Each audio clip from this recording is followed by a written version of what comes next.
Y'all excited? Yeah. Yeah? All right. Let me pull up my notes. Okay, well, it is an absolute pleasure to be with y'all. It's an absolute pleasure to see the end of the legislative session. I know a few people in this area who would agree with me on that. We're more excited than you are. Yeah, y'all might be more excited than me for sure. We have some great legislators with us tonight, as well as some vigilant watchdogs. And Senator Blake Miguez was supposed to join us tonight, but unfortunately he had to cancel. If you missed it, he did just announce a run for U.S. Senate against Senator Bill Cassidy. So, see how that goes. Yeah. And I would just ask that you would join me in welcoming our guests tonight. First, Beryl Amedee, Representative Beryl Amedee. She represents parts of Assumption, Lafourche, St. Mary, and Terrebonne. And then Representative Kathy Edmonston represents Ascension. Senator Big Mike Fesi covers Lafourche and Terrebonne. Debbie Melvin chairs our legislative committee here at We the People Bayou Community. Yeah, give it up for Debbie. And Chris Alexander, my co-host on the State of Freedom podcast, and subscribe if you don't already subscribe. And he is the founder of Louisiana Citizen Advocacy Group and spends a lot of time at the legislature testifying on behalf of We the People. So, not We the People Bayou Community, the broader We the People. All right, well, we have a lot to get through. I hope y'all have questions. And we're just going to see how far we're able to get. So I'm just going to ask everybody to try and keep your answers as short as you can, because we have so many topics to cover. But I know that some of this stuff is a little nuanced, and we may need to kind of drill down a little bit. So we'll just take it as it comes. Just don't get offended if I give you the wrap it up sign. Okay. Well, first up, Representative Amedee, you had a couple of bills this session that I wanted us to take, maybe for you to take a few minutes to talk about. One was religious liberties, and another one was an anti-discrimination health freedom bill. Would you mind kind of outlining those for us?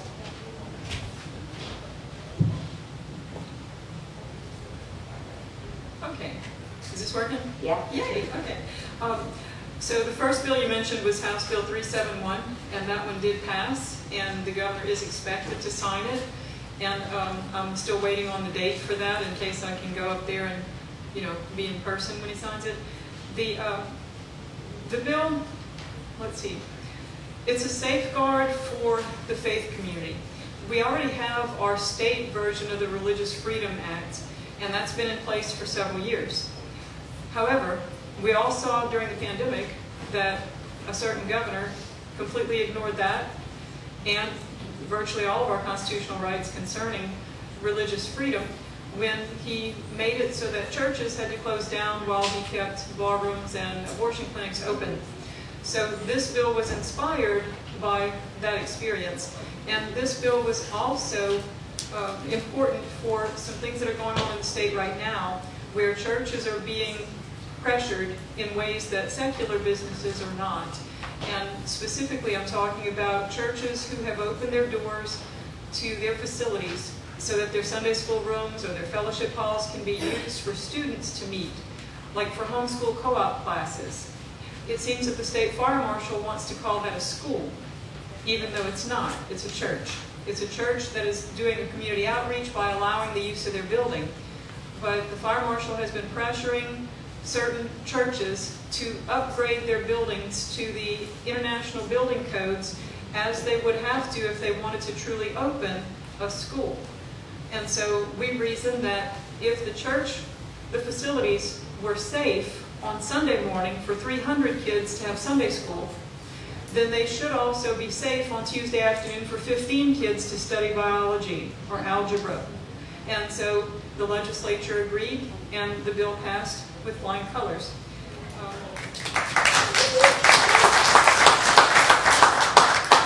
Thank you. Did we strip something from that bill, though, at all? Did it pass just like it was? Well, Representative Edmonston is asking, did we strip something from that bill, or did it pass just like it was?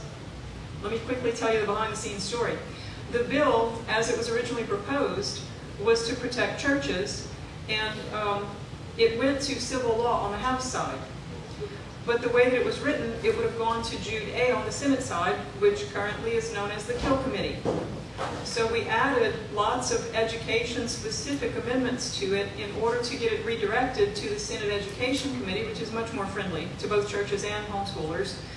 And we were able to successfully get it through the Senate, and they stripped off the extra amendments on the Senate floor so that they wouldn't cause controversy and get some no votes once it made it to the Senate floor. And so it came back to the House, and we polished it all up, and it passed, and it came out better than I expected it would. Awesome. So, Yeah, me too. yeah. And, you mentioned a health-related bill. Yeah, Yes. the anti-discrimination one. Yes, yes. I was just thinking about the pathogen one too, but that's a different story. So House Bill 555 is a bill that I carried, and we named it the Medical Freedom Act. And the purpose of House Bill 55 was to make it so that you would not be required to follow certain health mandates. Specifically, we said it was a right to refuse any medical intervention, and the definition in the bill for medical intervention was any pharmaceutical or biological agent or product designed to alter or restrict the biological functioning of the body, including immunizations. And the reason we defined it this way is because we really don't want to make it so that people can refuse to get a routine physical before they play sports or before they drive a truck. We really want to protect people from mandates that would require them to do things to their bodies that can cause permanent harm. And so that was the purpose of the bill. It didn't make it very far. We apparently have a large number of legislators who still believe, specifically about immunizations, that if I get an immunization, you need to get one too to protect me. Whenever I said in committee, if your vaccine works, then why do you need me to also get one? Amen. After committee, what I heard coming back privately behind the scenes was, if Rep. Amedee brings that bill back to committee, she better have somebody else present it, because if she presents it, it's dead, because she was too aggressive. Yeah. Okay. So we didn't get to bring it back to committee. I couldn't get a majority of the committee members to agree to hear it again. So we'll just bring it back next year. And we might find a way to bypass that committee. I hope you do. I hope you do. That's a disgrace, Representative Amedee. And we shouldn't still be having these fights. It should be, I mean, obvious. It really should. And by next year, I hope that it is actually easier. I hope that we do have a greater number of legislators who have actually followed the news, because the news is finally reporting things like, you know, the flu vaccine doesn't actually prevent infection or spread of the flu. So why should my employer require me to get the flu vaccine in order to keep my job? All right, I'm going to hold my fire on opinions on that one, but, and just move on. But thank you very much, Representative Amedee, for bringing bills to protect us against overzealous employers and governments. All right, next up, Representative Edmonston. You brought a bill this session, which did not really make it very far because I know you held it back, but it was a proposed constitutional amendment that would have brought some more transparency from government to the people. Would you talk a little bit about the premise of that bill? Yeah. And then why we are where we are now? Yeah. So I dropped the bill, and as you all know, when we voted on the amendments, especially Amendment 2, that I think probably failed in this parish, if I'm not mistaken. Yep. It did in mine, it did in every parish except for maybe 2. So is this working? Yeah. Okay. Yeah. And so all I heard from people all over the state was, why in the world would you put 7 or 8 things in an amendment? Make us vote on, we want to give the teachers a pay raise, but we don't want to take churches out from under the constitutional protection that they're under. And so I just heard it over and over and over. And I just decided that I would see if the people wanted 7 or 8 things in an amendment, or if they would prefer to have 1 thing per amendment. Well, I dropped the bill. We got into session probably maybe 2 weeks, and I recognized that Representative Emerson, Chairwoman Emerson, and a few other people were breaking the Amendment 2 up, and they were causing one thing to be in an amendment and doing exactly what I was planning on doing. So I didn't even drop it at all, other than, to present. I didn't present or anything, because I saw that they were doing what they needed to do. Now, if they come back and, I don't know what's going to happen. I'm not even sure that with this climate that the amendments will pass, even if they're broken up. I really don't know. But we'll see as we go forward if we need to really carry that bill. But they did and I had a conversation with Julie Edmonston, and I said, is this what y'all are planning on doing? Because I didn't hear anything from the administration. And when she said yes, and I saw several of our representatives that were bringing single object subject matter to the amendments, I decided that I would not do it, because I would get totally berated if I did that. They would say, why are you doing that? We're doing what you want us to do. So anyway, yeah, that was the deal with that. Well, thank you. I think that they require more than one hand slapping to get the idea sometimes. Yeah. So maybe you can bring it back next session. All right, next, Senator Fesi, you had a handful of bills. You were Captain Controversy this session. Thank you for that. You had...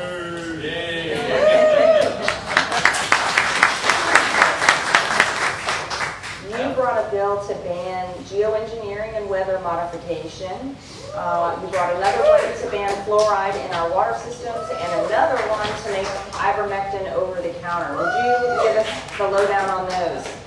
I'll be glad to. We'll start out with the geoengineering. Of course, we cannot call it chemtrails, because so-called chemtrails do not exist. That's right. So we call it geoengineering, and that is really happening. You would not believe the emails I'm getting and the voicemails and everything else, but I am a nut. So but we'll just leave it at that. Only by the professors at LSU. That's right. Well, that's a whole nother story.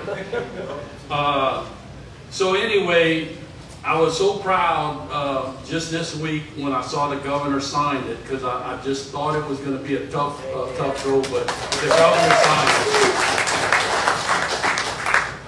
So that one is in the books, so we're good to go. Now she mentioned fluoride. Now that's a whole nother story. I finally got it out of the Senate.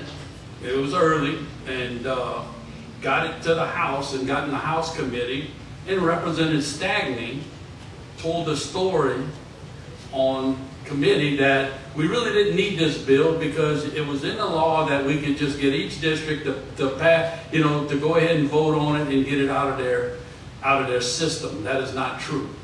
Once the way the law is written, once it's in your water, you can't get it out.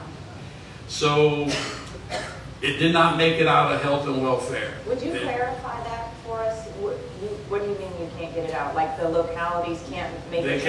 They cannot take it off unless I pass this bill. Okay. Without this bill, we cannot take it out. But So locals can't do that. yeah, the locals cannot take it out. Once it's in according to the law. So what I did is challenge it after challenge, tried to put some amendments on other bills, and they found out about it. The lobbyists hit the House really hard. They really gave Chuck Owens a really tough time. And so I called Chuck up and I said, Chuck, just forget about it. I don't want to see you bleed over something that's that controversial if these dentists so-called think that they know what they're doing. But it just so happened when I lost it in committee, I got a number of dentists call me and said they need to get to today's times. This might have been a good thing 50, 60 years ago, but it's proven fact. It coats the pineal gland.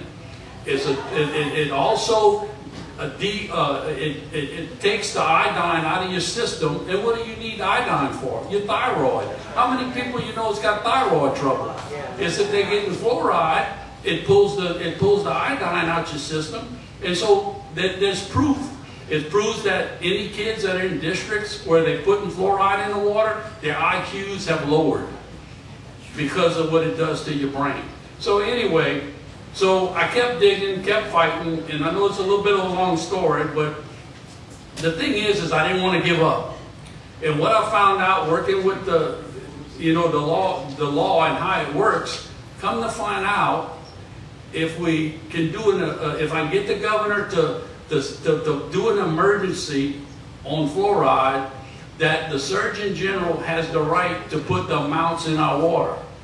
All he's got to do is say, I want 0 amounts in the water, and we over. I don't need this law then. So I'm working hard. We got to get the governor to be willing to go along with the Surgeon General already. I mean, he testified with me. So the Surgeon General is on board.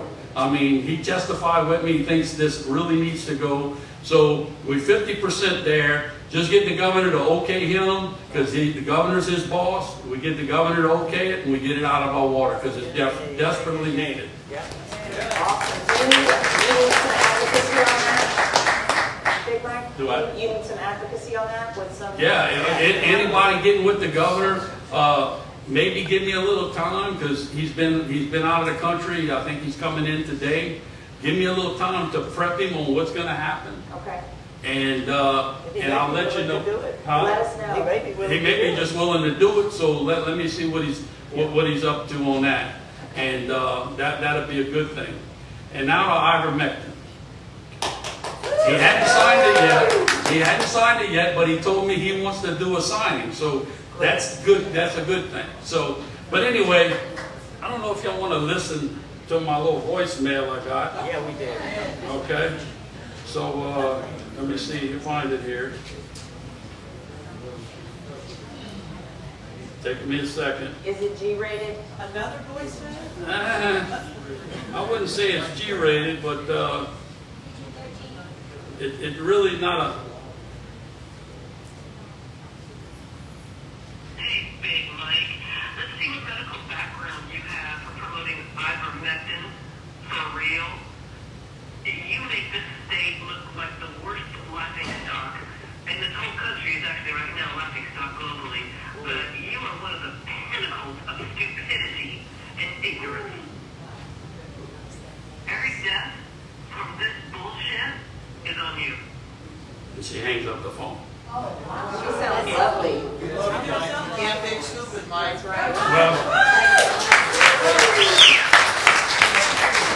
I just thought I would play that to let y'all know what we go through to try to get this as when you know, we got a great Supreme Court win today. When I pushed to override John Bel Edwards on mutilating our children to change their sex identity, I was pounded about different things and how they're going to bring it to the Supreme Court. Well, guess what? The Supreme Court said today the states have the right to put that law in place.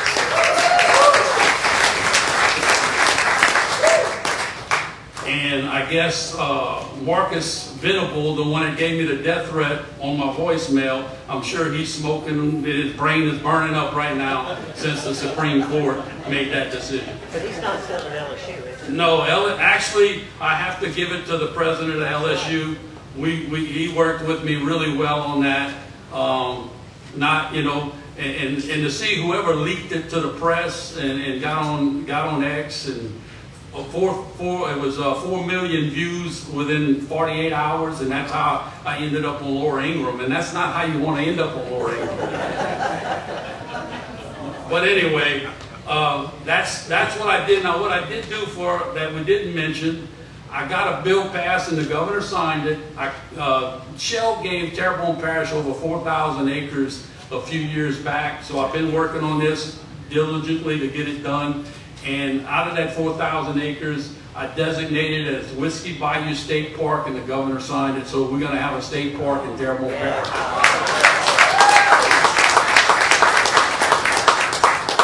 And I was going to ask you about that. Okay, all right. Sorry, I jumped the gun. No, it's all good. All right. Okay, Debbie, give us a couple bills from your report. I know that y'all have been tracking this relentlessly and doggedly and exhaustively. Well, anybody that, Yeah, pass the mic. Oh, yeah. anybody that sent emails, that got emails from us as a committee, because we are a Legislative Watch Committee, I appreciate it. We all appreciate it very much. And if you noticed on your seat, these are the bills that we the people followed, and the success that we had and some that we were not happy about. But I wanted to talk about the MAHA bills. Great. And that means Make America Healthy Again. And we want to make Louisiana healthy again. And so there were two bills, both were from the Senate. And Senator Miguez carried one of those bills that was specifically designed to prevent schools from serving what's called ultra-processed foods. And those contain a lot of what is being banned were the food dyes and the seed oils and some words that probably, unless we look them up, we wouldn't know what they were. But when you look up what some of these additives in the ultra-processed foods are, they are in all of the foods that young people eat, which is kind of ironic in a way. But like bromated things and things that are in pizza dough, colors that are in Fruit Loops. And somebody said, well, our Fruit Loops are just going to be boring, because they won't be colored. They won't have all those colors in them. It's all the same flavor. Maybe, yeah. It'll be the same flavor, maybe. But that was Senator Miguez's bill, and it's very precise, it's very complete. But I will tell you there was one thing, an amendment that was added that I did not like. You're not going to like it either. It said that anything that is sold in vending machines or in concession stands are exempt from the law. And if you look up in the law regarding what is served at school, the students can go to the vending machines or the concession stands 15 minutes after lunch. So don't you think kids are just going to wait? They're not going to eat lunch in the cafeteria, and they're going to wait until they can go and get food from the vending machine. So we're kind of back in square one. But I think that, and this, by the way, is not going to go into effect until the 27-28 school year. So it's going to give them time to make some of those changes. The big bill, the big MAHA bill, was from Senator McMath, and some of you in the audience probably knew that Senator McMath came to Houma, told us all about his bill, and I got excited when I heard what all he was going to be doing. So not only did he include the schools, but he also included food labels that we will actually know, and he has a longer list of ingredients than Senator Miguez's bill. It's really long. And but that's going to apply to foods that are sold in our state too. And so there will be, and it's going to take a while, we know that, but with RFKJ, which is what I call him, RFKJ, once he gets finished with making some of the changes that he has planned, I think the food companies are going to have to get on board. And so there will be a QR code that you will get a list of ingredients from that, because apparently the lists are too long to put on some of the labels as far as how many ingredients are in some things. So at least we will be aware of what is in what we're buying. Also in his bill is restaurants will have to say whether they're using seed oils in their menu items. And and the other thing with Miguez's bill and Senator McMath is that we will buy as much Louisiana products as we can to serve to our students. So that's pretty much. And they both passed all the way to the governor. I know that he has signed the McMath bill, but I'm not sure if he's signed Miguez's bill yet. Did it also end up applying the SNAP benefits? Yes. That's a big thing. That's a big deal. Yeah. Awesome. You want to talk about that? Well, just on the SNAP benefits, they have to get they're requesting approval from the federal government to allow Louisiana to waive the SNAP benefits, because I think that has to do with federal money. But they're Can I definitely, elaborate on yeah, that? absolutely. When this came out that they were going to have to do the waiver, Yeah. because SNAP is a federally funded program through USDA, and so they would have to get a waiver for Louisiana to get exempted out of that or to make their own rules. X had a big post, and I'm just going to say it the way it is because I know how it went down. But Governor Landry had a big X post saying that he was going to stop all of the SNAP benefits, you know, kids from having access to these foods, which we knew that all he had really done was request the waiver. That's the way it went down. Yeah. That sounds about right. All right, Chris. Well, I mean, I'm going to be saying things that you already know and have heard just absolutely so many times. You almost hit me in the head one day. But, you know, just a whole lot to talk about. But I want to focus, I guess I'm going to focus a little bit on the carbon capture sequestration and what went down in the legislature this session. And then I'll talk about a bill that was just absolutely horrible that's going to shock you all. But the carbon capture sequestration law in Louisiana right now is that private companies have a legal right, because of legislation passed in 2020, to go onto your property, to go onto your land without your approval and expropriate and seize your property for this carbon capture sequestration racket, for the pipelines and the injection wells and all the rest of it. I bet you never thought you'd live in a state, in a country where that was possible because of legislation from 2020. Well, there was a whole host of bills brought this session designed to roll back carbon capture sequestration in Louisiana, specifically with respect to two things: local authority to make the determination about whether they want carbon capture sequestration pipelines in their parish, and whether or not people should have to give up their land if they don't want to participate in these projects. And that's what these bills. And they went, and by the way, most of you probably know what carbon capture sequestration is. It's part of Joe Biden's big Green New Deal, where they're going to try to capture carbon dioxide from the atmosphere, capture it, and then transport it in these pipelines, and then bury it underground, all to get us to net zero carbon dioxide emissions by 2050. It's the craziest thing you've ever heard, and everybody at this point knows that environmentally it's a complete and total racket, but it's being propped up with billions and billions of dollars of our money and federal tax credits, which is also our money. So we're paying for them in Louisiana right now to come onto your property without your consent, without your authority, for these injection wells.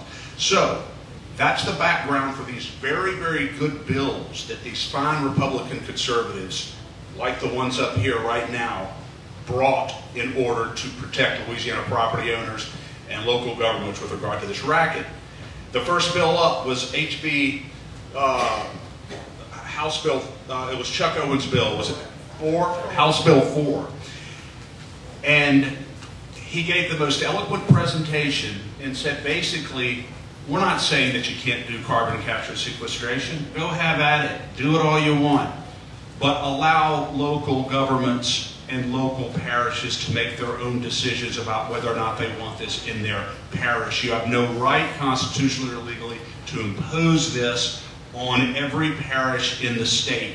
He made a very eloquent argument about it from constitutionally, legally, and that bill, and I can't tell you the number of citizens from all over Louisiana who were down there testifying in favor of not only this bill, but a number of other ones. I mean, the citizens overwhelmingly oppose the idea that a private company can go on to private property and seize the use of that property for this purpose, for their own economic benefit. A lot of people were down there. Well, the bill was killed by Republicans on the House Natural Resources Committee. And it was, inflamed people across the state, and we wouldn't be the organization that we are if we didn't say who they were. We have to say who they were, and representatives from right down here figured very decisively in the killing of that legislation. Joseph Ogeron, Jessica Domain, Zizarang, all three of them, and not only on this bill, but consistently voted against all of the legislation that would have helped to provide some measure of property rights and local autonomy on CCS, all of them. So, and there were other Republicans as well, but I mean, that voted against it. Jacob Bro, I was told by Bert on the way down here that it's pronounced Bro, not Broad. I'm from Shreveport, but Bro. And others also voted against it, but those were the ones that were from here. So that goes down in committee. Another bill by Danny McCormick comes up, which would have imposed a 1-year moratorium on carbon capture sequestration in Louisiana, just so it could be studied more and really the effects, the dangers of it, because there's a lot of potential dangers from it as well. Just 1-year moratorium, and Neil Reiser sits up there and says, who was also consistent opponent of these bills, and said, but if that happens, I mean, these projects are all going to have to stop. And we're sitting there going, yeah, Neil, that's the whole purpose. That's what we're trying to do. We're trying to get the projects to stop for a year. So the same representatives killed that bill as well. The next bill that comes up there, Rodney Shamerhorn, House Bill 380, which would simply have repealed eminent domain. Don't know what eminent domain is, which is the idea we're just talking about. The private company can go on, seize your property, put the pipelines and injection wells in there whether you want it or not, whether you want them on your property or not. And this bill would have repealed eminent domain for carbon capture pipelines in Louisiana. The same Republicans killed his bill right there on the House Natural Resources Committee. Bill after bill after bill. Brett Guyman gets up there, the chairman of the House Natural Resources Committee, House Bill 601, and this bill would have repealed carbon capture sequestration, eminent domain as well. Very similar to Shamerhorn's bill. His bill, the chairman of the committee, fails in a 7-7 tie vote in the House Natural Resources Committee. And that was basically when our group, we the people, and citizens from all over Louisiana began to stand up and say, there's got to be major pushback on this. And I mean, when you talk about the blowback from citizens across Louisiana on these Republicans, it was overwhelming. And I've heard on very good authority that they were feeling the heat from the people on how they voted on these bills. So because they had the only bill that went before them that was a tie was Guyman's bill, even though I'm sure they would have brought the other bills back as well. You can't unless it's a tie vote, from what I understand. So the chairman brought his bill back, and a number of Republicans switched their votes over, and it went from 7-7 to 11-5, and it passed out of the committee at that point. And Jacob Landry switched his vote, and several other Republicans switched their vote on the bill, but none of the Republicans from right here switched their votes. I don't know what it is, because I love the people here, and but it's just amazing. These Republicans from here, Zarang, Orgeron, and Jessica Domain, simply were absolutely unyielding and refused to give any concession whatsoever to property owners on this legislation. And I think it's unfortunate, and I'm sure they have people down here, businesses, who that would say, well, here's the reason why, because we're going to be making a lot of money off of this, and so we want it to go forward. It's going to create jobs and all. And of course, our position is, yeah, but it's going to be creating jobs with our money. With our money, not with your money. So there's two conditions on carbon capture sequestration. Don't do it on people's property if they don't want it, and don't use taxpayer money to do it. If it sustains itself, that's fine. If it fails, it fails. But these are things that just have to be addressed. So anyway, Brett Guyman's bill gets out of the committee, goes onto the House floor, and we're having conversations with him. And again, this is going to repeal the eminent domain for carbon capture in Louisiana. and we're getting more and more information that there's not going to be enough Republican votes on the House floor to pass this important bill. It's just not going to be there. But what I'd like you to do, Chris, you and your groups, I'd like you to continue to pressure all the Republicans to vote on this bill. And in the meantime, we're going to be doing something else, and he explained to me what he was doing. So while we're over here pressuring on 601, really knowing it's not going to get the votes, there's another bill, Senate Bill 244, which was this gargantuan bill over on the Senate side that really didn't have anything to do with carbon capture. But Brett Guyman, when that bill came before the House Natural Resources Committee, he snuck a lot of his provisions in 601 into this bill, got it through House Natural Resources Committee, and if I'm not mistaken, Danielle, I think that no, they didn't. Did Z Zerain actually vote? No, they still, all three of them. No, Jessica, she supported it. Jessica voted for this, and I think Jessica also voted for the solar bill on the House floor, so she voted it out of there. So it gets out of committee, and the two provisions that he put in there were basically this, which basically kind of gut carbon capture sequestration in Louisiana. It says, the first thing it says is that in order to do carbon capture on people's property in Louisiana, you have to be what's called a common carrier. Under federal and state law, in order to be a common carrier, you have the burden of proving that you are transporting a commodity that is of public use and public benefit for the public, like oil, like gas, whatever it is. Well, I don't think that capturing carbon dioxide from the air, burying it into the ground, is a commodity that for public use or benefit. So that's how South Dakota killed carbon capture up there. Brett Guyman put that provision in there, and one other provision that was hugely important, repealed the finding from 2020 in Louisiana that carbon capture sequestration is a public good for the citizens of Louisiana.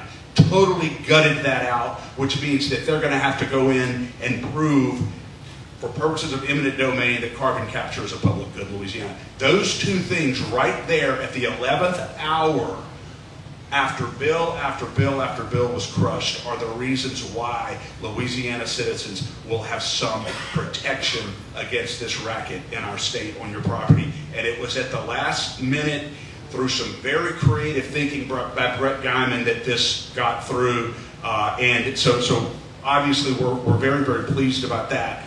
And he's got a great, great future ahead of him. And the last point, SB 36, which he also worked in there by way of an amendment, says that when you're considering whether to issue a permit for carbon capture, local opinions, the opinions and decisions of local governments, like right here, have to be given substantial consideration by the Commissioner of Conservation of Louisiana, whether he's going to issue a permit or not. What you say down here about whether you want it here has to be considered very seriously before a permit can be issued. Those three things right there are going to be in the law. Now, I understand that Governor Landry has not signed these bills yet.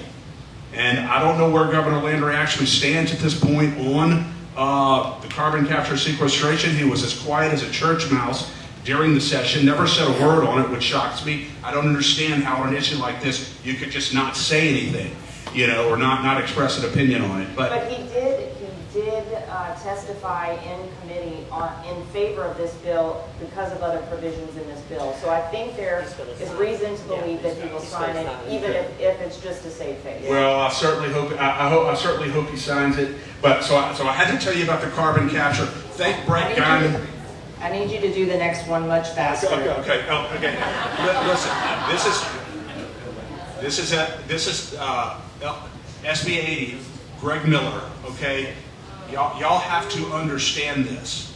Because of SB 80 that was just signed by our governor, this was authored by Greg Miller, Louisiana citizens will not have a constitutionally protected right to conduct lawful exit interviews at polling precincts in Louisiana. Because of this bill pushed by our Secretary of State, because she doesn't want citizen journalists extracting data at polling precincts to compare about how people voted versus what's coming out of these computers, and saying, you know what, I think there's a discrepancy in what's being pumped out of these computers on the vote count and how people actually voted, because she's so deeply invested in these computers. The bottom line is it was her bill. She lied about why she was bringing the bill.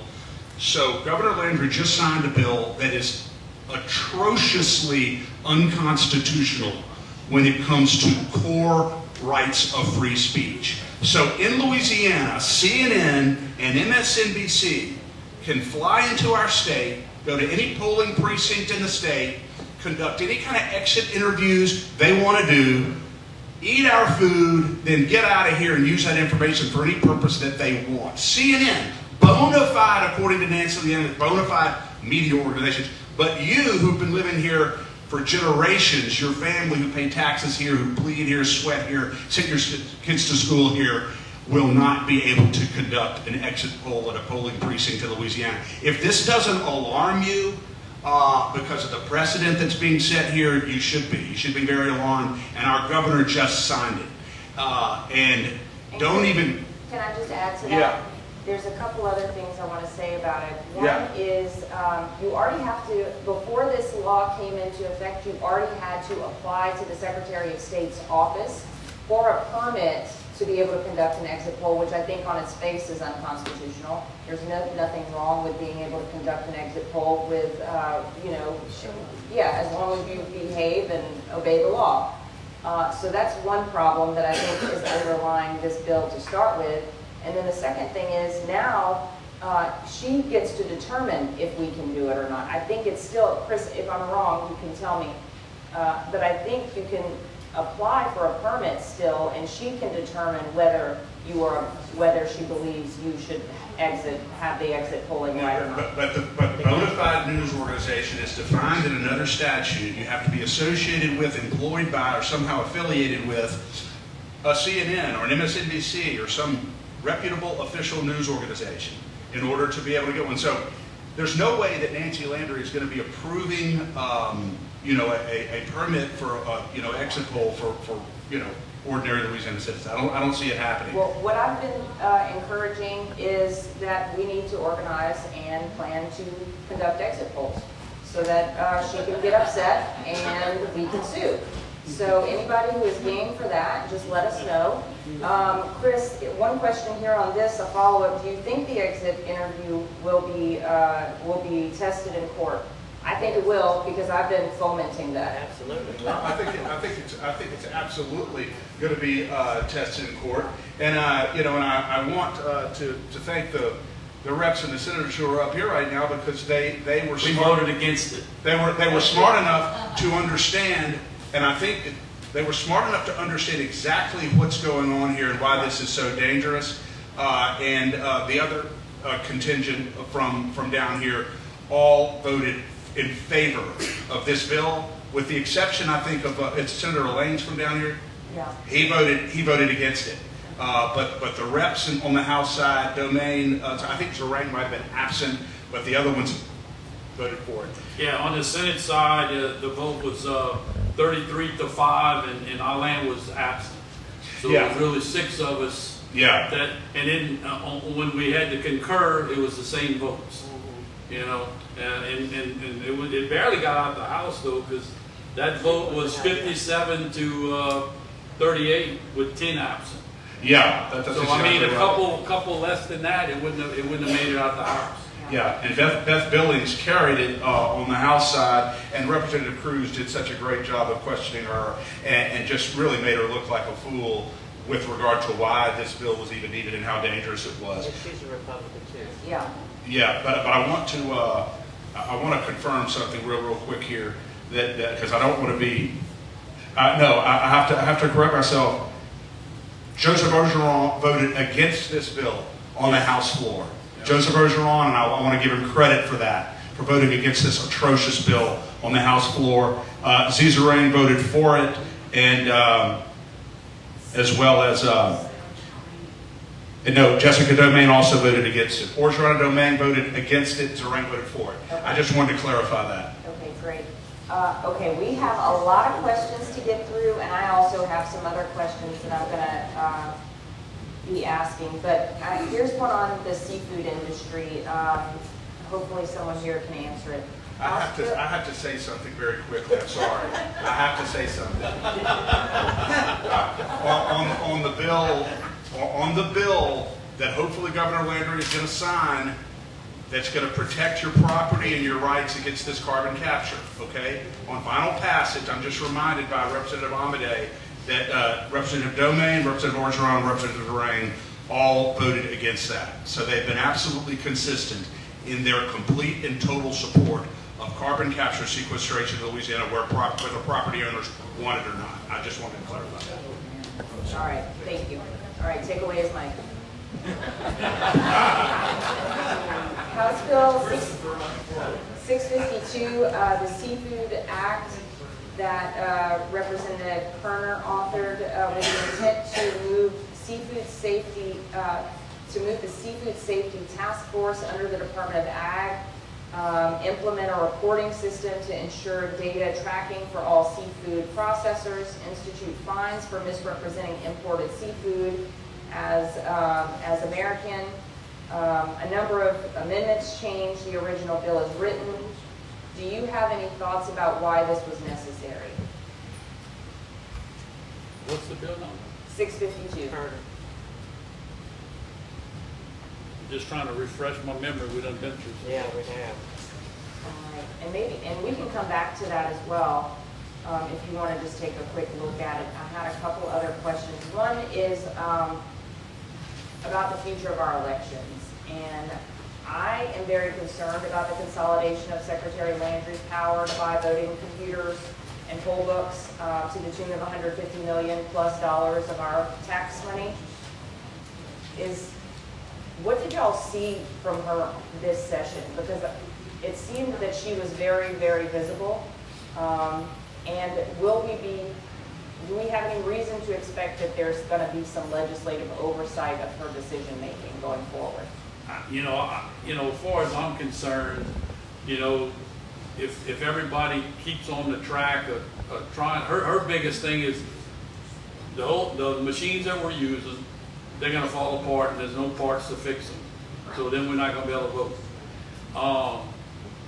I don't know exactly, when they showed all the machines a couple of years ago when Senator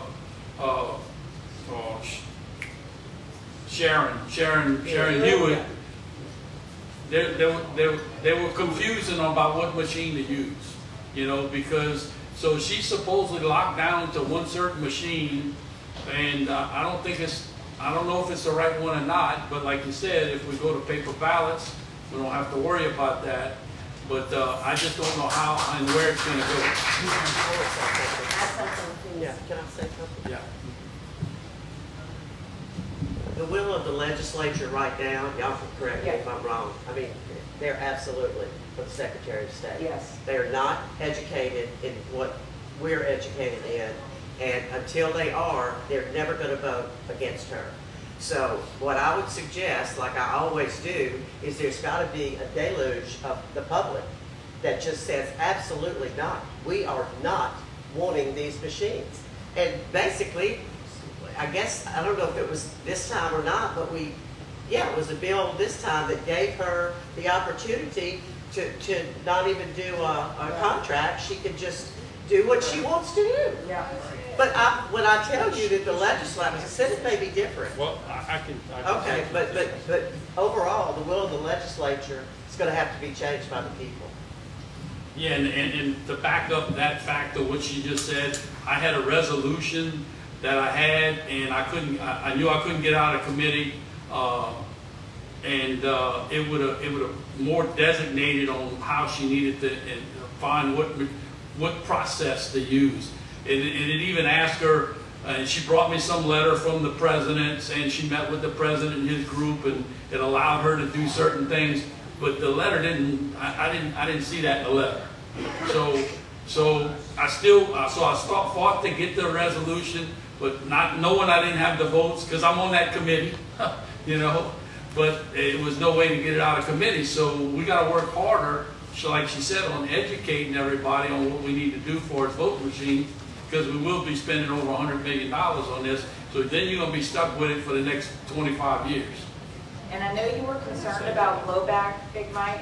I know you were concerned about blowback on that because of some bills you had pending that were controversial. Right. But we would love a record vote so that the people could come down hard on the people And that I vote would against it. I would have been glad to do it, but guess what? We're in politics. And for me to get ivermectin and all these other things passed, I had to back off of that. So one of the things I did do that, I don't know if you're going to even bring up, but it's important for Terrebonne Lafourche, is the Sackett case went to the Supreme Court. It's about what's a wetland and what's not. And so I worked with our levee boards, and I passed that, and the governor signed it. So it establishes what's a wetland and what's not. Because what happened, the bureaucrats had got so strong when the Environmental Protection Agency got this much spunk in them, all of a sudden over the years they just kept stretching out and they were claiming everything was a wetland. So our levee boards were paying millions of dollars on mitigation to save us from flooding, and so now this law was passed by the Supreme Court, and what I did in Louisiana, I pushed it to make sure we start paying attention to what we could do, and it should help out on construction and save people on wanting to do some kind of developments and all that. So I thought that was important to talk about because that was kind of a silent bill.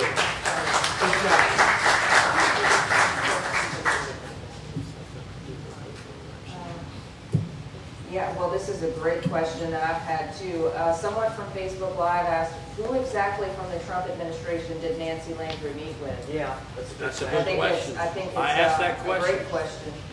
Can I say something? Please. On elections, Senator Hodges asked that question too, and I'm just going to say, I'm not saying it, but it was reported that what she was given as far as an answer was not true. So I know that she had a conversation. I just wanted to say, to give you the rundown on your legislature, we had House Bill 590 by Representative Spell that Louisiana ban on foreign election funds did not make it.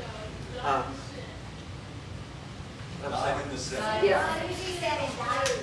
Huh? It died in the Senate. And Yeah, we know right. why. Right. We know why now. Well, it doesn't matter. The point is, I mean, it does matter, but the point is, this is our legislature. Yeah. Good grief. Okay, and then I wanted to just say two more things. Alan Seabaugh had a ban on foreign funds in elections. I mean, where did that go down? No, What's the number? it just, it was, 109, yeah. Senate Bill 109.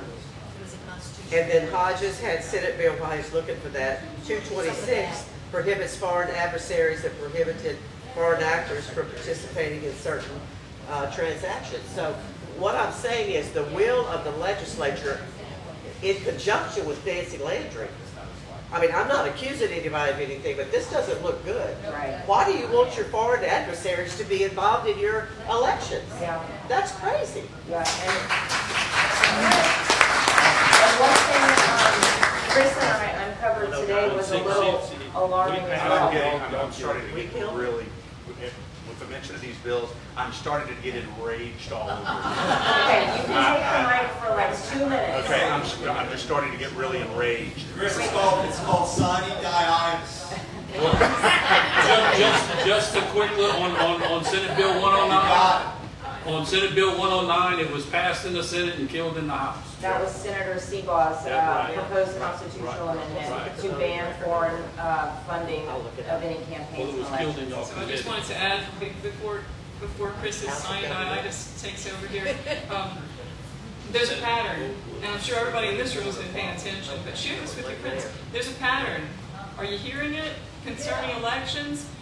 We couldn't get foreign adversaries out of the picture. We couldn't get funding from foreign adversaries out of the picture. There was a bill that came to the House floor, and I don't remember the bill number right now, but it had to do with the procurement process. And I distinctly remember, thank you, I stood up on the House floor and asked the presenter, does this bill still require that the Secretary of State follows the procurement process when she purchases the next voting system? And the answer was yes. But the person didn't go into enough detail. The answer was yes, because this bill changes the procurement process to one that she will like to follow because it lessens it, it weakens it. And so I sat down and, of course, voted against the bill, but there's a pattern here. And it's very worrisome.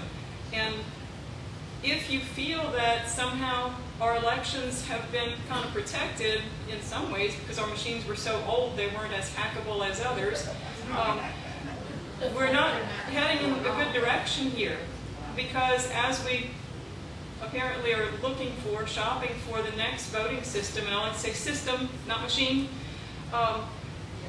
it seems that what the legislature has been trying to do to put some safeguards in place, none of it passes. I don't know if anything, maybe you can refresh my memory and help me feel better about the session. If you can tell me any bills that got passed this session that move in the right direction as far as protecting us in our election systems, because I can't think of any right now.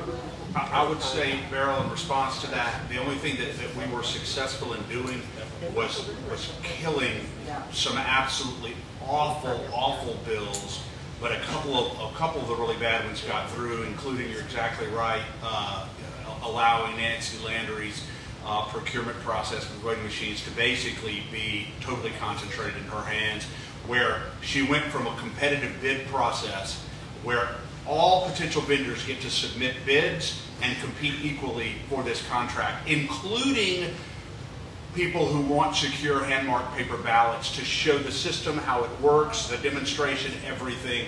We went from that to what's called an invitation to negotiate that was just passed last year by the same author of the bill this year, probably so he could do exactly what he did this year, an invitation to negotiate. And he's a Republican. He's a Republican, Daryl Deschantel, which now allows Nancy Landry to extend an invitation to negotiate to as few as one vendor, one company that she probably already wants, no competitive bid, no transparency. This is what we're going to do, and it's absolutely horrible that she did this. The only thing we got was some good concessions out of her on the record in the committee because of Senator McGuez, where she says things that are very important that we're going to absolutely hold her to.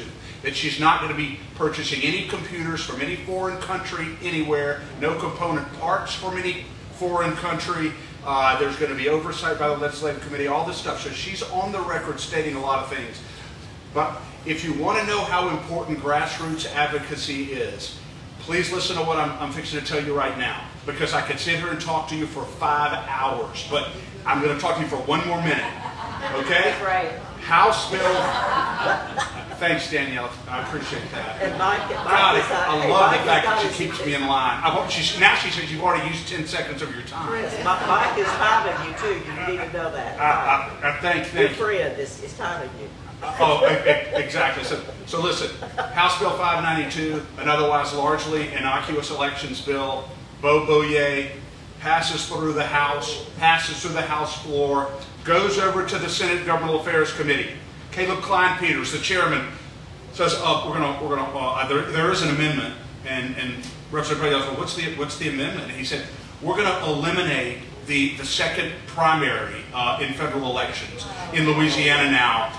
We're just going to have one primary and allow whoever wins a plurality in that first primary to go straight into a runoff against the Democrat. Who do you think was behind this? Bill Cassidy, and we found out later that it was Senate President Cameron Henry who drafted this amendment, which would eliminate the second Republican primary, let Bill Cassidy beat 5 or 6 other Republicans in the first primary. Even Bill Cassidy can get 25–30% of the vote in a statewide. He's bought that much, that much. So he goes straight into a runoff, skips a second primary, head-to-head against a Republican, goes straight into a primary with a Democrat, and probably could win against a Democrat even now in Louisiana. And he walks right back into the U.S. Senate. And it's the Republican chairman, it's the Republican president of the Senate, Cameron Henry, who wanted this, to help Bill Cassidy go back to the Senate. And yet we fought back, a lot of groups We did a call to action on it. I know We the People was involved in it, and a lot of other people fought tenaciously to keep this amendment off of this bill, and it was not called because I think they realized that there's no possible way we're going to be able to be tied to him. We thought this was going to sneak through. We thought it was not going to be any problem. Nobody would notice. Well, we all noticed. I just want to let you know, this is the kind of thing that too many of you Republicans are still trying to do. A Republican legislature came this close to walking Bill Cassidy back into the U.S. Senate. What does that tell you about how badly we need grassroots activism in Louisiana to do exactly what they're saying, which is huge? Because it's a fundamental problem. It's a problem of corruption that is fundamental. And it's not going to change until they know that if they do these things, they're going to be routinely exposed for it by name, and then they're going to be kicked out of office. And it has to happen, or else nothing, things are not going to change. But things will change because we are moving in the right direction now. So I wanted to tell you that story, both to motivate you and inspire you about what we're doing and what needs to be done. And I just want to say, if that would have happened, I don't even think Blake would have got in the race, because it would have been a waste of time. That's right. You're exactly right. Yeah. And once again, I want to just applaud the representatives who are sitting up here right now, because I'll tell you right now, they are true warriors. True warriors.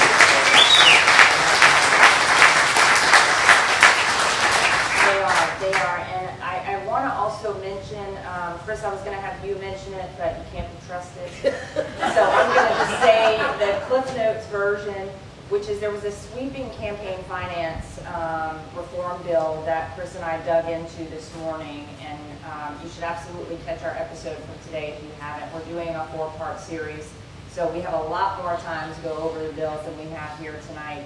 But buried deep in that 85-page bill is a provision that allows for foreigners to donate money to campaigns. So the reason that Annie Spell's bill did not pass, and the reason that Senator Seaball's bill did not go forward, is because they want foreign interference in our elections. That is spelled out plain and clear. Yeah, absolutely. Okay, I want to be sure to get to some questions, but I also wanted to ask about insurance and tort reform. I know this is top of mind for so many people, like literally the whole entire state. In my view, we saw a proxy war play out in the legislature. Governor Landry went hard after Commissioner of Insurance Tim Temple, who I believe to be a very good, honorable man who's trying to do the right things for the state. And I think Governor Landry was on the offensive. Maybe we can touch on some positive things first. Anybody have some positive news to report on the insurance or tort reform front? Well, I think there are two bills that are really good. Oh, you got it. No. Mine can do it. No, you do it. You can do it a little bit. I was going to talk about Housley and Emily's bill. Okay, well, the first one I was going to mention was Emily's bill, but you can talk about it some more. Okay, closer to the mic. There you go. All right, so one of my favorite bills on insurance that did pass this session was House Bill 431 by Chenevert. Provides modified comparative fault. Basically, it says if someone is 51% or more at fault, then they can't benefit by suing. And that's one of the bills we passed to stop people from planning accidents in order to live off the winnings. So that's going to help.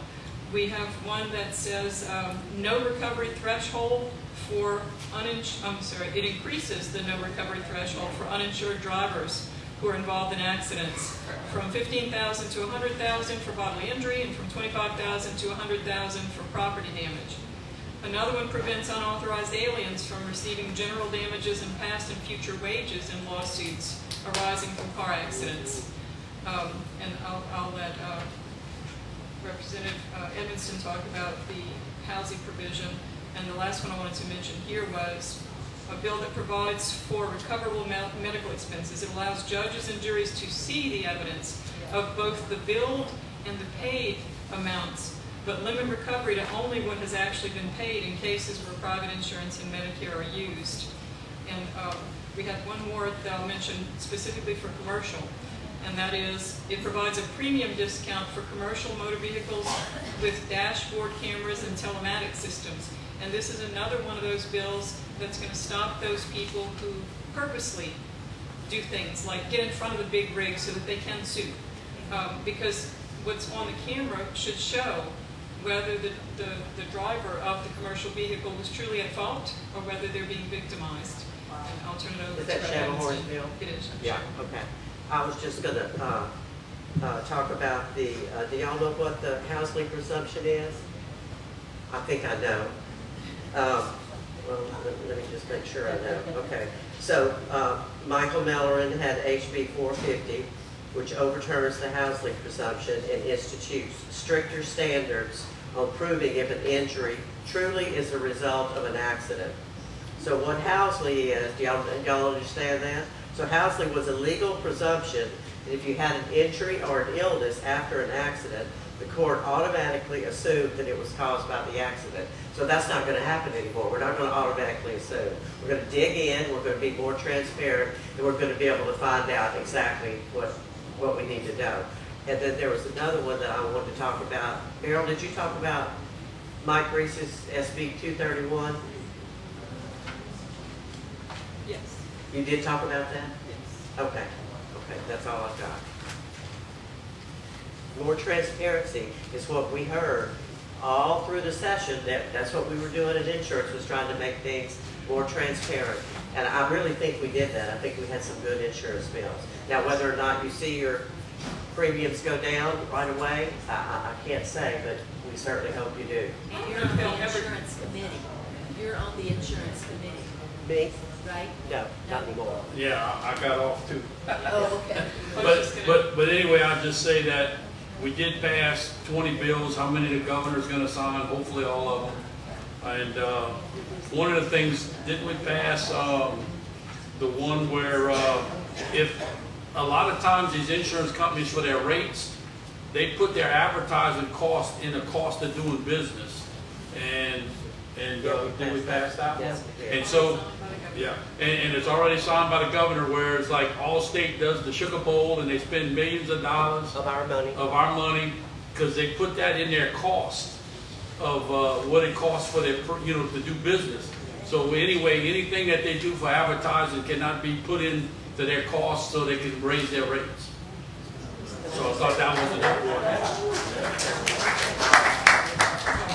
There's one more property insurance bill that I wanted to mention before we change the subject from insurance, and that is there's a bill that has been passed, it's been sent to the governor, we'll see if he signs it, it's called Stated Value Homeowner Policy Act. And that's where, let's say your house is valued at, pick a number, your house is valued at $200,000, but you only have $50,000 left on your mortgage. You're not required, under this, you're not required to insure the house for $200,000. You could insure it for less and take the rest on, the difference on as a risk, a calculated risk. The bill originally said that insurance companies must provide this, but in order to get it to pass, they had to make it a may. So not every insurance company that does provide homeowners is going to agree to do this, but if it's something you're interested in, shop around.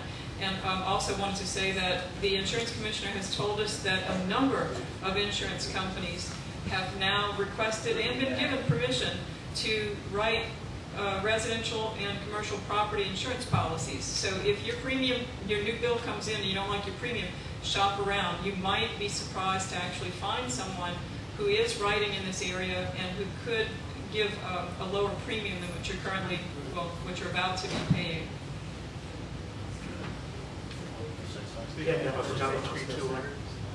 And I'd just like to add this. We passed the 3-year rule last year, and it is already working. And I don't know if you didn't know what the 3-year rule is. We were the only area in the whole world that told insurance companies if you write somebody's policy on their house for 3 years in a row, they could not drop you.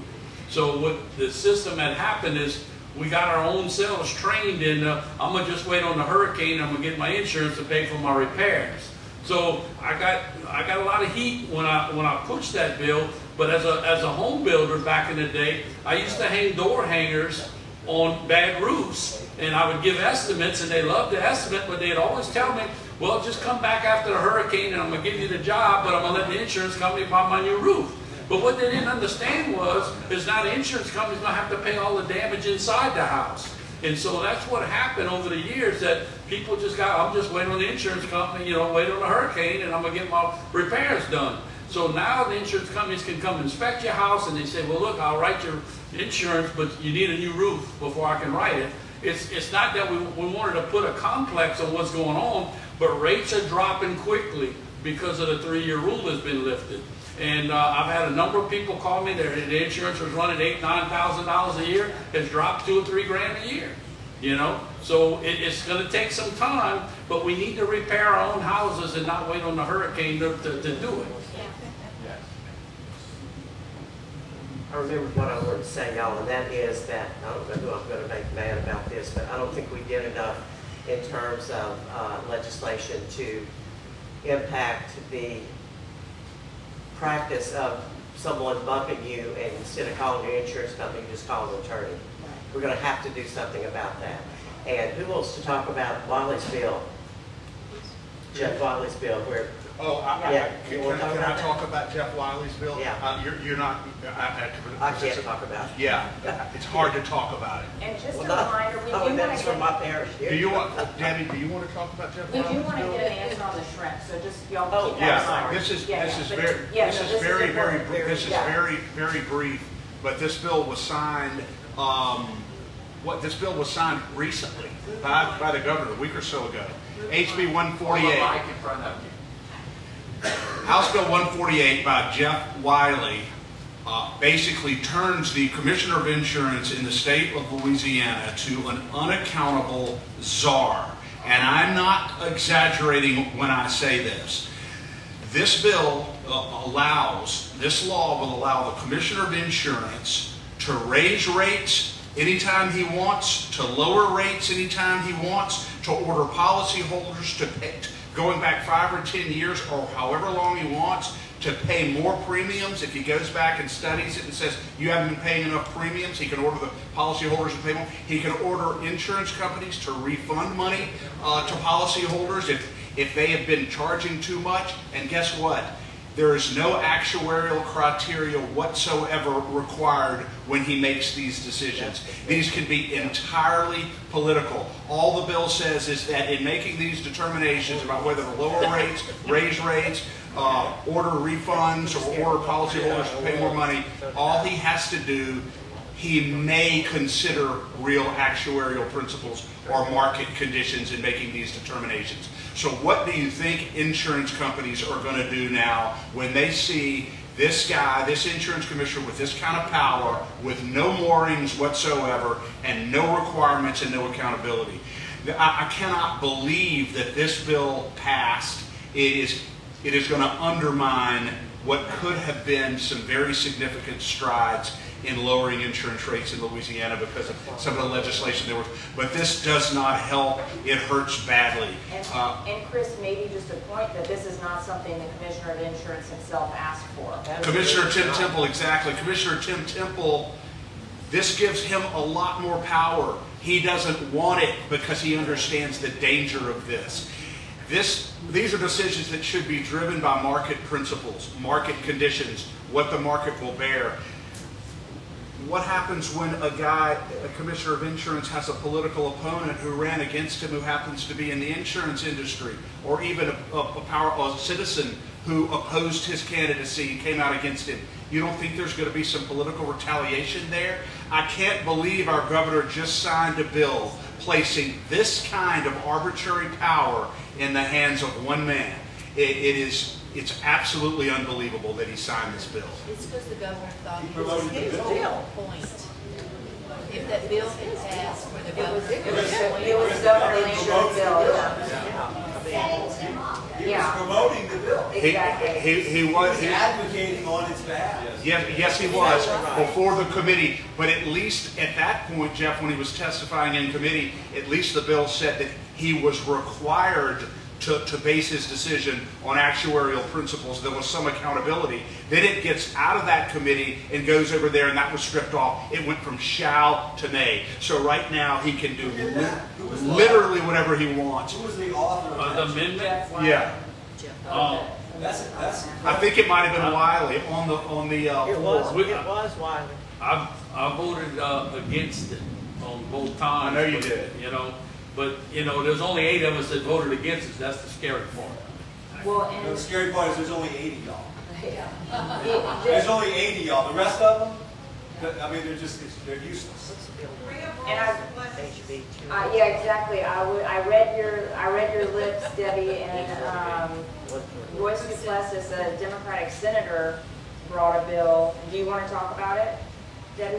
You want to pass the mic? I mean, all I really know is what Bill said. Royce Duplessis is a Democrat, and he proposed a bill that the governor would appoint the commissioner of insurance instead of that position being elected. So it just kind of sounds like to me there was a little bit of a plan there that then he could have more influence over The whole entire industry. the insurance industry. Yeah. It did not pass. I It did not pass. S&G, I'm on Senate Government Affairs. I think we didn't let it out. Yeah. Yeah. I think it got out of the committee. It It did. did get out of committee. It just didn't go to the floor. It didn't go to the floor. Yeah. Well, we knew something was going to happen. All right, anybody have some answers for me on the shrimp industry? On the seafood, you talking about when we moved it from one to the other, or which bill you want to know? The one about more testing, Yeah. Well, we're trying to encourage as much testing as we can. We even found there's a guy that's going around and testing the DNA in the shrimp, and it's a lot cheaper test. And so hopefully he surprises at these restaurants, and it's starting to catch on because the restaurants don't want to be in the public eye that they're selling something that they're not saying they're selling. So as long as we got the DNA test, it's I think the guy said it's like $25, $30 versus a $250 to $300 test. But just knowing the DNA, you can tell where the shrimp come from, whether it's foreign shrimp or not. And so hopefully our restaurants will start paying attention, and our shrimpers can start making, you know, a little bit more money so they can build their fleet back to what it was back in the old days. But there's just so many thousands of pounds of foreign shrimp coming into the whole USA. Until we get the federal government on our side on them testing, it's going to be difficult, but at least we can fix Louisiana. does anybody know anything about the amendments that changed on the original bills? I'm looking for it right now. There were several. Well, I just know that if we moved it back from the, is that the one where we moved the testing back to the agriculture department? Yes. Yeah. Okay. I don't know, we moved it back for a reason. I just, I knew they could do a lot better on the testing to where we moved it back to. Whoever wrote that question, you can let us know if it's a satisfactory answer. Do they need to know about House Bill 206? 206 about Cleo Field, the consent agreement? Oh, yeah. Yeah, why don't you talk about that one? Okay, Jeff, you'll appreciate this. Hey, Jeff, I think you'll appreciate this.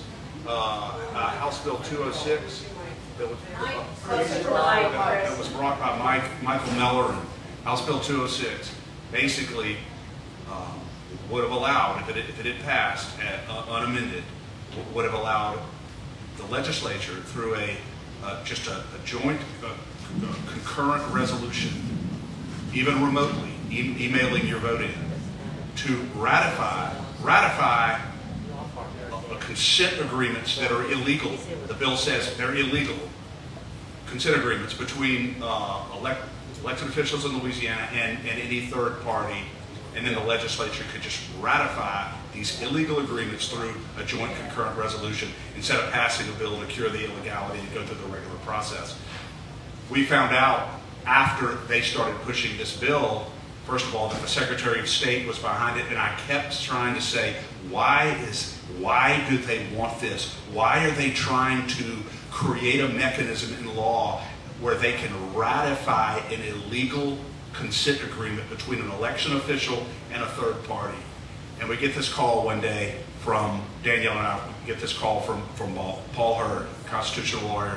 He said, Chris, I can tell you 100% they're doing this because they know that the United States Supreme Court is about to strike down Cleo Fields' congressional district as an unconstitutional racial gerrymander, and Secretary of State Nancy Landry, possibly with the backing of our governor who set this district up for him in the first place, are going to create a district for him, enter into a consent agreement with Cleo Fields or people who are situated where he is in that federal suit, present that new district to get it ratified by the legislature through this concurrent resolution, and then present that to the federal court. And because it's being presented as ratified and approved by the legislature, the federal court would have to accept it, and they would walk Cleo Fields back into another term in the U.S. Congress because of this. And that's why they were trying to do this. And the moment we found out about that, a lot of people started raising absolute hell. Melvin's motivation behind Melvin said, oh, this is just another additional level of oversight. We don't want people entering into agreements over the state without getting it ratified by the look, the bottom line is if they're breaking the law, you don't ratify that in the legislature, okay? You sue them, or you reprimand them, or you sanction them. benefit from it. He's not. Nancy Landry was sitting right next to him. She wanted, and maybe some of these other legislators can shed some light on this, but it seems as though there is a posture of fawning, almost homage that is paid to this lady in the state legislature, more so than even to the governor. And I've never seen anything like it in my life. And I think maybe it's because they know she controls the levers of the electoral process. And you know, we've talked about that before, and maybe they know that the votes can be manipulated, whatever she wants when I get on her bad side, because she's really the most powerful person in the state because she controls the elections. I don't know, I'm just speculating, but the bottom line is Alan Seabaugh on this 206 offered an amendment on the floor to specifically say that this law cannot be used for redistricting or any kind of reapportionment, number one, and number two, when the concurrent resolution, they do these concurrent resolutions, they have to do it in the same methodology they would use if they were passing a bill. So, but this is just another example. It's a good outcome. Yeah, it passed. The Seabaugh's amendment fixed the bill. Fixed the bill. But that's his own law partner he's going against. Right, I know. I mean, it is what it is, but we got to do the right thing. So I did vote for the amendment, and I did vote for the bill after it was fixed. Yeah. And so it was a Democrat versus Republican vote at that point. And they asked Seabaugh, well, why are you bringing the amendment? He said, well, it's because some people don't really know what the bill does. So he was trying to save face for his friend. We know exactly what the bill would have done if it had not been amended. And so hopefully, God willing, Cleo Fields is in his first and last term in the U.S. Congress. Yeah. All right, now we're going to have a lightning round and see if we can get through some of these questions. No, 5 minutes. 5 minutes. Oh, goodness. Okay. The Secretary of State has said that with the new computer voting system, we'll be able to do audits every 4 years after a presidential election. Do you think this is often enough? Do you think every election should be audited? Do you think audits should be random and done publicly? Yes. Okay. Good job. Often, random, public. Perfect. We agree with that? For Big Mike, the bill you passed during the 2024 session that would require proof of citizenship to vote, wasn't that supposed to have been effective Jan 2025? Where is that now? Has it been enforced? All I know is it went into force. Whether they enforcing it, we would have to check. They're not enforcing They're not it. enforcing They're not enforcing it because I can tell you right now, Nancy Landry testified 3 weeks ago in front of a committee on another bill, and in direct response to a question from Senator Gary Carter, he said when someone's filling out the registration form to vote, and they attest on the registration form that they're a citizen, but they're not, they're lying, what kind of vetting do you do? Isn't there a bill, wasn't there a bill that passed that requires, so this is a Democrat asking this, and both she and her first assistant, Catherine, First Assistant Secretary Newsom, both said that it's basically on the honor system. It's an honor system. All right. Okay, we got to move on to the Yeah. next question. So they're not enforcing the law. Yeah, they're not. Very important law. Well, we'll have to work on that. Yeah, we will. You can only do so much, Mike. I know. Someone's asking, did a no Sharia law pass and was it signed by the governor? I haven't seen anything like that. Okay. Is there funding for the Whiskey Bayou State Park? There's not no funding this year, so I could get it through, but I'm working with the lieutenant governor very close, and what he's done on the other state parks is did a lot of public-private partnerships that is almost to where the state is, general fund is hardly having to put up anything because the public-private partnerships are working real well for building cabins, campground, and so forth. And what I want to do at Whiskey Bayou is get a lake built and put kayaks. And Shell has, since they donated, they asked me would they, and I said absolutely. They want to put a butterfly sanctuary in, and also another group, Ducks Unlimited, may want to put a duck sanctuary. And so I'm working on it, and as we all work together, so I'm welcome to any ideas. But it's 4,000 acres. That's a big piece of land, so we can have one of the nicest state parks in the country if we do it right. That's awesome. All right, thank you for that, Mike. Explain the issue with CBS. The media isn't giving the facts. This, somebody, there we go. Okay, so the bill was supposed to make it so that, the bill that didn't pass, was supposed to make it so that a pharmacy could not also be a PBM. A PBM is a pharmacy benefits manager. The PBMs are the ones who control pricing. They're the ones who tell the pharmacist how much they will be reimbursed for the prescription that they just sold to the customer. And so what's happening with CVS is they've been caught playing both sides of the fence. They have been both the pharmacy and the PBM, and they have been dictating prices in ways that would make their competition go out of business. And the business about the text messaging on those last days of session, if a private entity collects the cell phone numbers of their customers, and it's voluntary, and you know how you see these long legal documents that say everything that they can do to protect your privacy and nobody else. Brand new I-beams, and I'm in construction, and they bolted it to a bunch of old rusty beams, and that's why it's not holding up. And so now they're saying it's going to take a week to change each beam. There's 4 main beams, but why not put new beams in when you were putting other new beams in? So that's how broke DOTD is. And so with the new guy, Leday, I think we got something there. We've been in communications, and I think maybe we will turn the tide on DOTD. So I'm really hoping that that's the case. So Mike, no legislation, just reorganization? Well, we had legislation to reorganize it, and several bills that did that, and we're going to break some things up. I don't know how well that's going to work on the motor vehicle side, but you know, I feel the private sector doing licensing and everything like that is working a lot better than the state doing it. So hopefully we can push into that. Yes, yeah, right. Yes. So go ahead.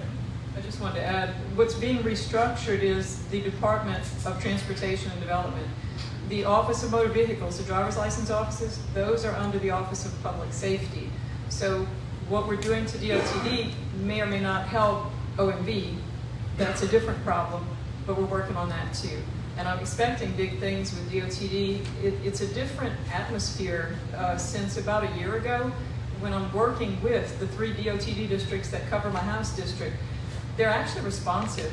They come to my town halls and they give updates on roads and stuff. That had never happened before. So y'all keep praying for DOTD. They're changing. And there was some procurement reform done as well for DOTD's Yeah, and what I suggested, like if we ever have another situation like the Bird Bridge, is let's use our common sense, like I do in my business, is you have to order these parts that are 2 and 3 years out. There's no reason to go tear down the existing working bridge to put the new bridge in till you have everything. So we would have had the money to go rent a warehouse, and when every single part was in, then you tear out the old bridge and you go to work. And so then they don't have no excuse saying we're waiting on parts. We're waiting on parts. So hopefully we can get that common sense in the DOT deal. All right, we have to wrap up and get out of here. If you are interested in being involved in the next legislative session, please connect with one of our legislative team members or Debbie. And don't forget to sign the letters to our executive branch officials at the back. Any other housekeeping notes? Come say one thing, Vicki.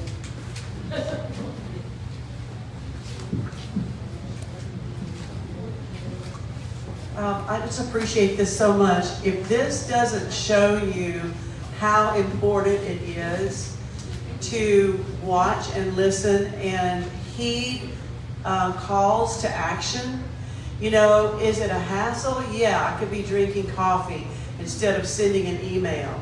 But it is how these people hear from the people that hired them to do what we want them to do. And so I just really want to encourage everybody to take very seriously, for number one, sign up to be a member of We the People Bayou, because you are going to get the fruit of Debbie's work and her team and LeCag and their team. They're watching so that they can tell us exactly what we need to do, make it easy on us, so that we can send emails and letters to the governor or the legislators or whomever it is that needs to be contacted to let them hear from us. We don't want this to go through another session and say, wow, that's a shame. We should have, somebody should have told them that this is how we feel. Well, we have that opportunity all the time. That is part of why We the People Bayou exists, and LeCag and these other organizations. So please, I just really want to urge you, sign up to be a member, and so you get to find out what the calls to action are, and it makes it easy for you. It takes a little bit of your time, but this is our country, this is our state, we can do that. Also, the letters back there, this is an opportunity tonight. You're going to sign your name on 3 letters, go to the back, they're going to show you real quick what to do. If you're in agreement with pausing new computers for the voting machines, and I wanted a quick question in favor of paper ballots. Are y'all saying that the reason they did the switcheroo where Nancy only can just look at one vendor, is that the whole reason for that is to keep paper ballot vendors out?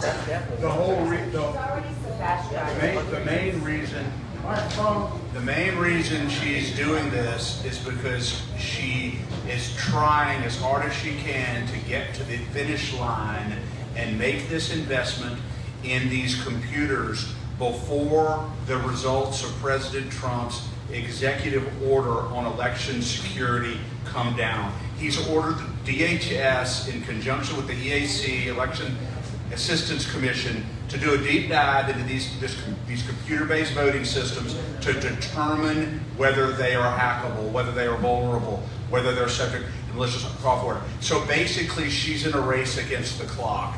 If this EO, the results come back and said these computer-based voting systems are not safe, they're vulnerable, they can't be used in federal elections. If she has not yet made this investment, she has one of 2 choices. She could either not go forward with the investment, or she could go forward with it and use the computers only in state elections, and for elections for the U.S. Congress, she'd have to use the secure paper ballot system. So I don't know what she would do in that situation, but the bottom line is she is doing everything that she did this session is designed to speed her to the finish line on making this investment because of what's hanging over her head right now. Yeah. Go ahead, Bert. Well, I just wanted to add to what you're saying, in that when it comes to paper ballots, there are statutes that cover this, and there are statutes that cover emergency cyber incidents. The problem is there's no protocol, procedure, training, or any of that sort under those circumstances of standardized hand counting paper ballot system. In case of a cyber attack, a power outage, if we had those in place, we could keep going with an election. We could do it by candlelight if it came down to it, and not have to kill an election and postpone it till 2 weeks after we get power. I serve on the Board of Election Supervisors. I'm telling you, I've never seen it. They don't talk about it, and every time I bring it up to my board members, I get poo-pooed into conspiracy theory and gaslighting and everything else. I'm going to continue saying it every time I go to the legislature, any opportunity that I can, and I would like for y'all to join me on that. Thank you, Because Bert. this is a route that we can take with hand count paper ballots under an emergency situation and expose the legislature, do like what Ms. Kathy Edmonston said, start to educate our legislature the possibility that this can happen. I was served in Iraq. There were no election machines in Iraq when they had their first election. It was done on paper, and they were hand counted the entire country. Thank you. Thank you, Bert. Let me just say one thing. Good, Bert, that was great. What I believe is, and I think Vicki and I discussed this several weeks ago, I think talking about hand-counted paper ballots is getting us nowhere because they think we're idiots. So, but what I think can do the trick is if we talk about the money. We talk about the money, we talk about the computerized. If they're not going to bring in the people, we're going to fight back and we're going to say, we want to have some kind of say in this. We don't care if you have that interagency or whatever you call that thing where you can do it. The people need to be involved with this much money. We're low on the budget. We didn't think we were, but we're, they're saying that we, need money. So that ought to be our objective. They will listen to us about the money. They will not listen to us about hand count paper ballot. I mean, I agree with you, but they're not going to listen. Our colleagues don't listen to that. And the governor's not listening to that. And Nancy Landry's doing everything she can, to stop that rhetoric. So let's talk about the money. That rings the bell for everybody. Yeah. All right, thank you. And give it up for the panel. Yes, thank y'all so much. I'll give them a hand clap. Several of them traveled to be here. If y'all don't mind, we have to put the chairs back. So if you have a mind to help us out, you can just start stacking the chairs.